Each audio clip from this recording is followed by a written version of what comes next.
Hello प्यारे साथियों, आप सभी का स्वागत है हमारे YouTube channel unique classes for you में। और आज के इस वीडियो में हम डिस्कस करने जा रहे हैं बिहार बोर्ड 12th हिंदी व्याकरण के एक शानदार टॉपिक शब्द विचार। और शब्द विचार जो आपका टॉपिक है उससे एग्जाम में आपको जो है 2 से 3 या 4 क्वेश्चन देखने को हर साल मिलता है, राइट। तो आज के इस वीडियो में हम डिस्कस करने जा रहे हैं शब्द विचार को और अच्छे से समझेंगे शब्द विचार को, और इसको हम इस तरह से इम्प्लीमेंट करेंगे एग्जाम में ताकि इससे मेरा एक भी क्वेश्चन गलत ना हो पाए, राइट। तो सबसे पहले हम समझते हैं शब्द क्या होता है। तो हमने सबसे पहले आपको वर्ण बताया था। वर्ण का मतलब होता है अक्षर, राइट। अक्षर होता है यानी कि वर्ण जब भी कोई चीज़ हम सोचते हैं तो हम इमेज में सोचते हैं, राइट। तो जैसे मान लीजिए अगर हम पेन सोच रहे हैं तो एक पेन का इमेज मेरे माइंड में आ रहा है। तो पेन एक ध्वनि भी है, यानी कि एक साउंड भी है। जब हम पेन बोलते हैं तो एक ध्वनि निकलती है और ये क्या होता है, वर्ण होता है। वर्ण मतलब अक्षर के रूप में भी इसको लिखा जा सकता है और इसको ध्वनि के रूप में भी उत्पन्न किया जा सकता है। तो जब हम शब्द की बात करते हैं तो शब्द किसको कहते हैं, तो वर्णों या ध्वनि के सार्थक समूह को हम क्या कहते हैं, तो शब्द कहते हैं। यानी कि वर्ण या ध्वनि के सार्थक समूह को हम क्या कहते हैं, तो शब्द कहते हैं। वर्ण मतलब अक्षर, तो अक्षर के सार्थक समूह यानी कि सही समूह को हम क्या बोलते हैं, शब्द बोलते हैं। तो शब्द जो है, जैसे मान लीजिए कि र एक वर्ड है यानी कि एक अक्षर है और उसमें हम अ जोड़ दिया यानी कि रा हो गया। और राम अगर हम लिख दिए तो राम में क्या हो गया, एक शब्द हो गया क्योंकि इसका कंप्लीट मीनिंग है। जैसे प एक वर्ड है और ट एक मतलब प एक अक्षर है यानी कि वर्ण है, और ट भी एक वर्ड है और ना भी एक जो है ये अक्षर है। इस तीनों अक्षर को मिलाकर क्या बना, एक शब्द बना यानी कि पटना बना।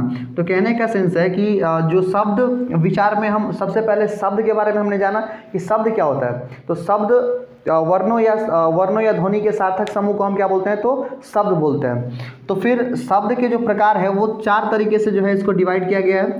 पहला जो है अर्थ के आधार पर, राइट। तो पहला है अर्थ के आधार पर। तो अर्थ के आधार पर जो है ये 2 तरह का होता है। पहला होता है सार्थक शब्द, दूसरा निरर्थक शब्द। सार्थक शब्द हम उसे कहते हैं जिसका कोई सही मीनिंग हो। जैसे राम का एक सही मीनिंग है, लेकिन जैसे वही बोलेंगे, जैसे हम एक वर्ड बोलते हैं, जैसे ये बोलते हैं किताब एक सही मीनिंग है यानी कि वो सार्थक शब्द है। और इसी में अगर बोलते हैं उताब, जैसे किताब उताब, तो किताब का तो मीनिंग है लेकिन उताब का कोई मीनिंग है नहीं, मीनिंग है। तो उताब जो है कौन सा वर्ड हो गया, वो हो गया आपका निरर्थक शब्द। यानी कि जिसका कोई सही मीनिंग होता है उसको बोलते हैं सार्थक शब्द, जिसका कोई मीनिंग नहीं होता है उसको क्या बोलते हैं, जो मीनिंगलेस होता है। मीनिंगलेस मतलब जिसका कोई मीनिंग ही नहीं है। तो कहने का सेंस है वो क्या हो गया, निरर्थक शब्द।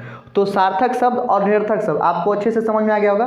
शब्द के जो प्रकार है वो पहला प्रकार है अर्थ के आधार पर। अर्थ के आधार पर 2 प्रकार के होते हैं, सार्थक और निरर्थक। दूसरा है बनावट या रचना के आधार पर।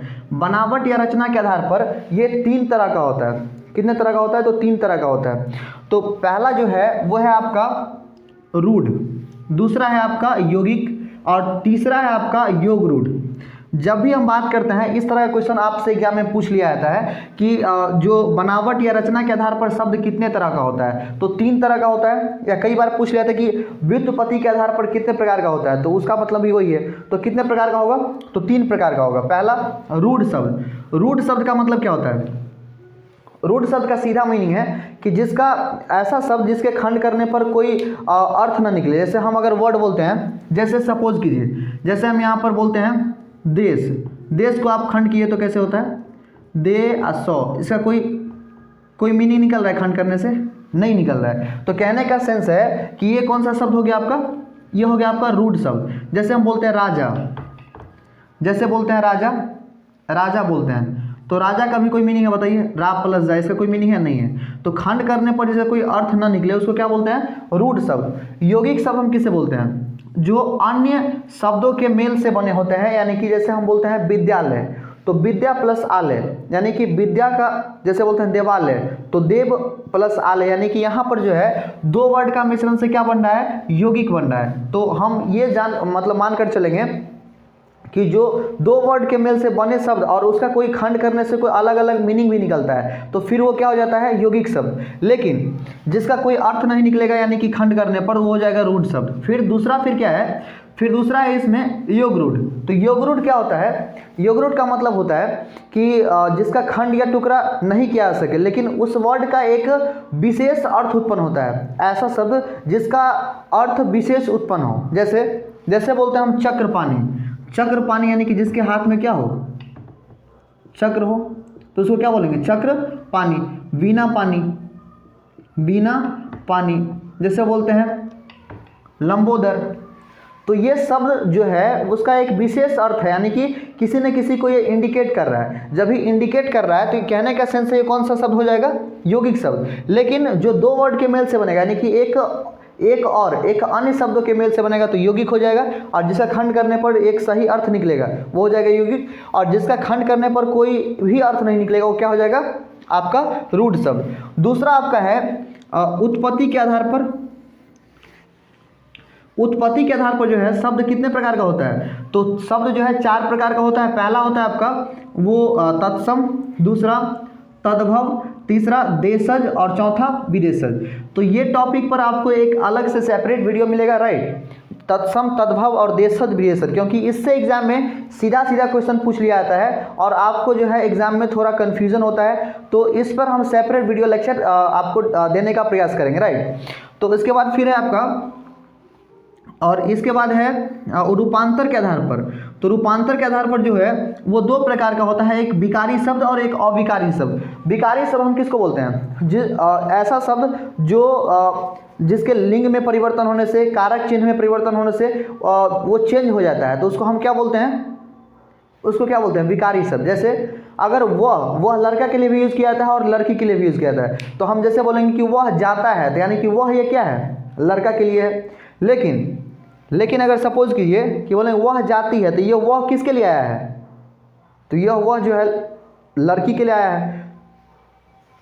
तो यहाँ पर आपको विकारी शब्द का मीनिंग समझ आ गया होगा, कहने का सेंस कि लिंग में चेंज करने से या कारक चिन्ह में चेंज करने से या अन्य किसी भी वजह से अगर चेंज हो जाता है उसका प्रोनाउंसिएशन, या प्रोनाउंसिएशन चेंज होने से उसका अर्थ भी चेंज हो जाता है, तो वो क्या हो जाएगा फिर विकारी शब्द। जैसे आप जाते हैं, आप जाते हैं, या वह जाती है, जैसे बोलते हैं कि वह जाती है, तो यहाँ पर वह किसके लिए आ रहा है, वह जो है किसके लिए आ रहा है, लड़की के लिए आ रहा है। ऐसे ही बोलेंगे कि वह जाता है, तो वह किसके लिए आ रहा है, लड़का के लिए। तो आपको जो है ये चीज़ विकारी शब्द आपको समझ आ गया होगा।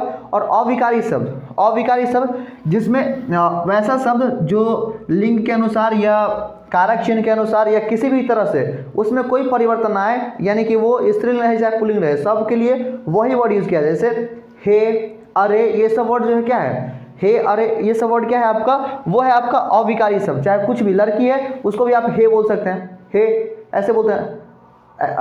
जैसे कुछ भी मतलब इस तरह का अरे वर्ड यूज़ करते हैं, कई बार यूज़ करते हैं। तो इस वर्ड का मतलब अगर लड़का के लिए भी है तो वही वर्ड आएगा, और लड़की के लिए भी है तो क्या आएगा, वही आएगा।